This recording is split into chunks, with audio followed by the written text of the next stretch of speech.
Bapak, Ibu, saudara-saudara sekalian, biasanya hari Jumat saya gunakan sebagai kesempatan untuk menyiarkan tema-tema saya lewat video, tema-tema umum yang bisa menjawab masalah-masalah manusia. Sekarang ini kita berbicara tentang hidup berkeluarga.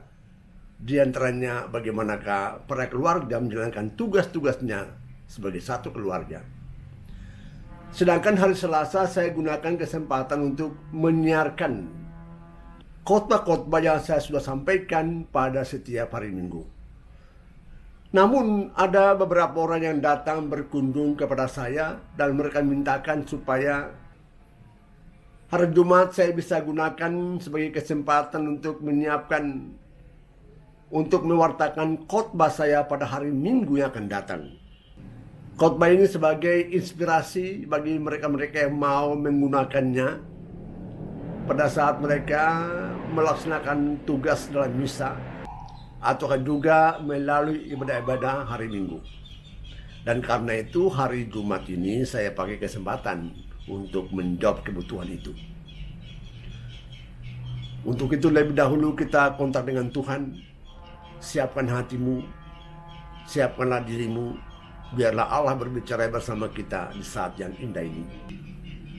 Dalam nama Bapa dan Putra dan Roh Kudus. Amin.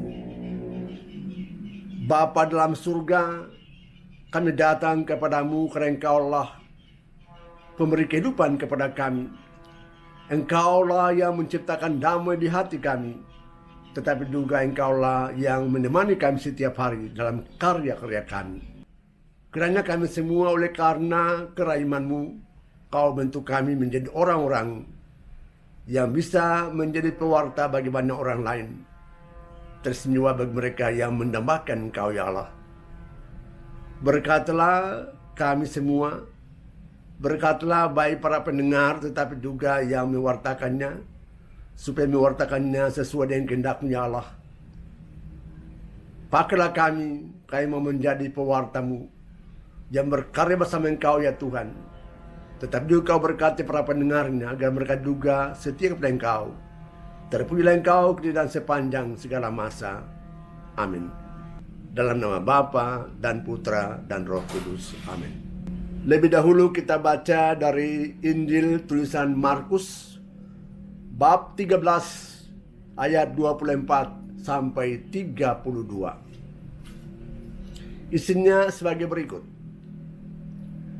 Sekali peristiwa dalam khotbahnya tentang akhir zaman, Yesus berkata kepada murid-muridnya, pada akhir zaman sesudah siksaan-siksaan yang berat, matahari akan menjadi gelap dan bulan tidak bercahaya. Bintang-bintang akan berjatuhan dari langit dan kuasa-kuasa langit akan goncang. Pada waktu itu, orang akan melihat Anak Manusia datang dalam awan-awan dengan segala kekuasaan dan kemuliaannya. Dan pada waktu itu pula, Ia akan menyuruh malaikat-malaikatnya keluar dan mengumpulkan orang-orang pilihannya dari keempat penjuru bumi, dari ujung bumi sampai ke ujung langit. Tariklah pelajaran dari perumpamaan tentang pohon ara. Apabila ranting-rantingnya melembut dan mulai bertunas, kamu tahu bahwa musim panas sudah dekat. Demikian juga jika kamu lihat hal-hal itu terjadi, ketahuilah bahwa waktunya sudah dekat, sudah di ambang pintu.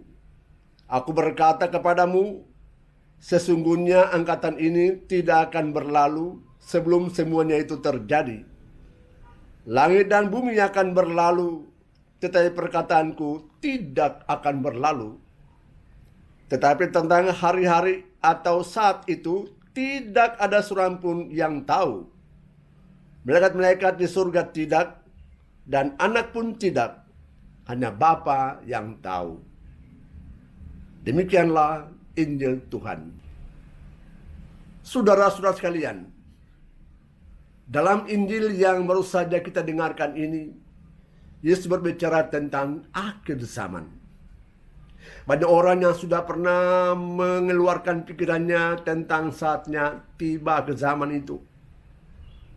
Berbagai macam peristiwa ditafsirkan sebagai munculnya kedekatan dengan akhir zaman.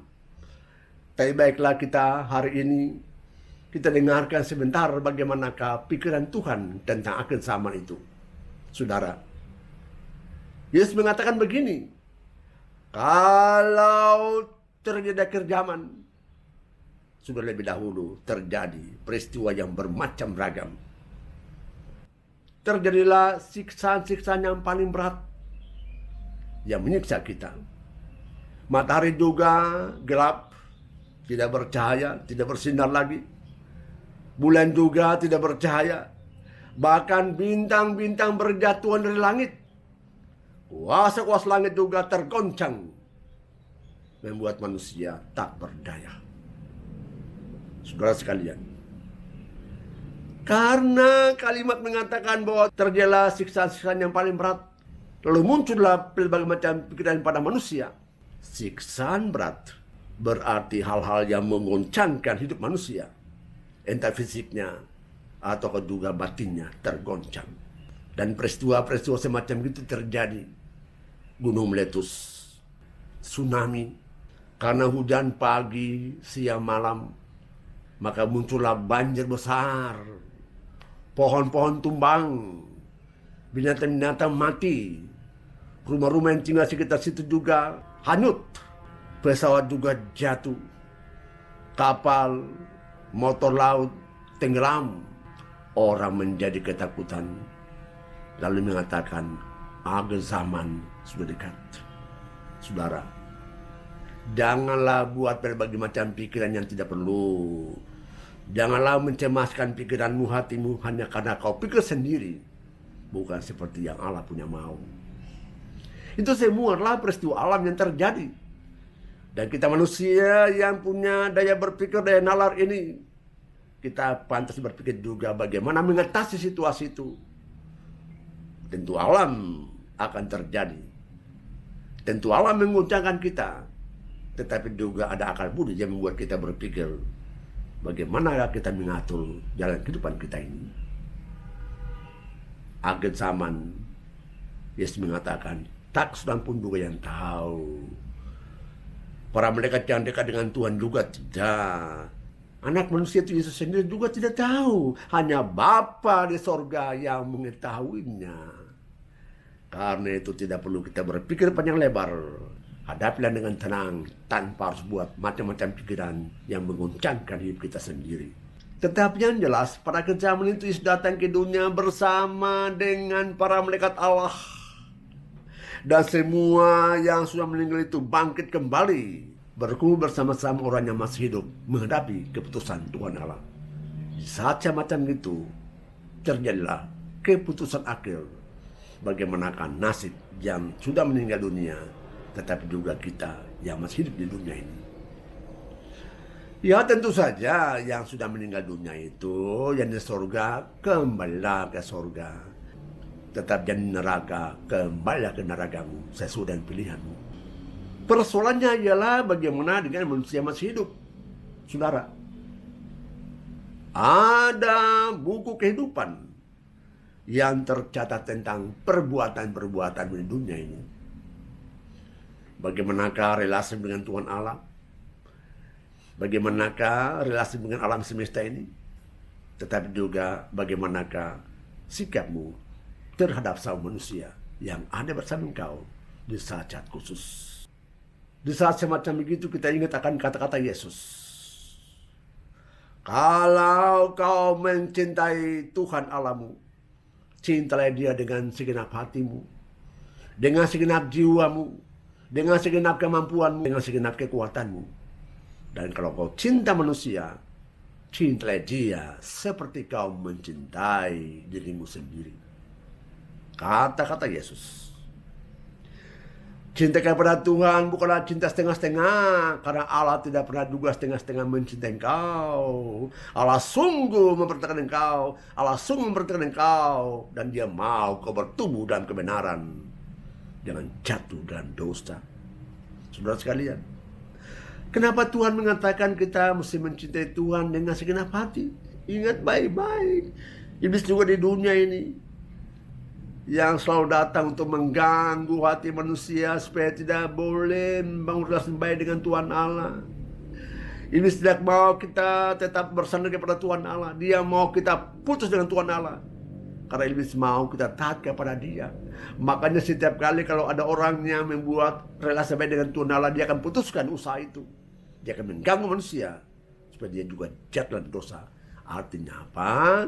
Tidak boleh lagi melakukan apa seperti yang Tuhan punya kehendak. Itulah tuntutan iblis. Maka cintai Tuhan dengan segenap hati, segenap jiwa, segenap kemampuan, segenap kekuatan. Janganlah ada celah yang bisa iblis masuk mengganggu engkau, menjatuhkan engkau, akhirnya kau jauh dari Tuhan Allah. Oleh karena itu kepada setiap orang yang kalau dia mulai malas-malas, dia boleh subuh pagi, siang, malam, tetapi kalau jauh dari Tuhan, cepatlah kau bertobat. Itulah kata-kata Tuhan Yesus.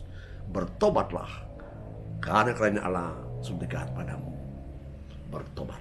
Lepaskanlah hal-hal yang buat engkau tak berdiri di mata Tuhan. Lepaslah engkau yang jauh dari Tuhan. Alihkan kembali engkau kepada Tuhan Allah. Karena Tuhan senantiasa siap membantu engkau. Tuhan mencintai engkau, tidak pernah setengah-setengah. Dan karena itu kau juga mesti mencintai Tuhan Allah dengan segenap hati. Karena Allah begitu baik pada engkau selama ini.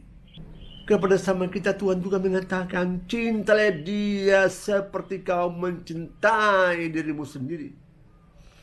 Jangan cinta setengah-setengah, tetapi seanteramu kau mencintai dia. Akhirnya kau berusaha berbuat baik kepada dia, supaya dia juga bertumbuh sebagai anak-anak Allah. Janganlah kau menciptakan hati dia terluka karena kata-katamu dan karena perbuatanmu. Hendaklah engkau senantiasa menemani dia dengan hati yang penuh kasih, agar dia merasakan sungguh-sungguh kau membantu dia, kau tolong dia. Itulah anak-anak Allah. Saling melukai, saling menjatuhkan, bukanlah sikap seorang anak Allah. Tapi kalau kita bantu dia, kita berkorban demi kepentingan dia, itulah anak Tuhan. Dan kau diberkati pada saat kau dipanggil Tuhan, terus pada akhir zaman, kau diberkati Tuhan Allah, dan kau masuk ke sorga, ke kebahagiaan abadi yang Tuhan janjikan kepada tiap-tiap orang yang percaya. Tugas kita ialah berbuat baik senantiasa dimanapun kita berada. Teristimewa kepada orang-orang yang alami kesulitan, yang sengsara, yang menderita, dan yang tak berdaya. Marilah kita bersatu dengan Tuhan lewat doa ini, supaya Tuhan senantiasa juga memberkati kita. Marilah berdoa. Tuhan, terima kasih banyak kepadamu atas firman yang sudah kami dengarkan. Buatlah kami supaya kami sungguh-sungguh mau mencintai Engkau dengan sepenuh hati, tetapi juga membantu orang-orang lain yang tinggal sekitar kami. Terima mereka yang susah, yang sengsara dan menderita. Ubahlah hati kami supaya sungguh-sungguh menjadi seperti hatimu sendiri, yang senantiasa menjadi berkat bagi mereka ya Allah. Terpujilah Engkau sepanjang segala masa. Amin. Dalam nama Bapa dan Putra dan Roh Kudus. Amin. Salam untuk para pendengar dan salam juga untuk para keluarga. Sampai jumpa di Jumat depan.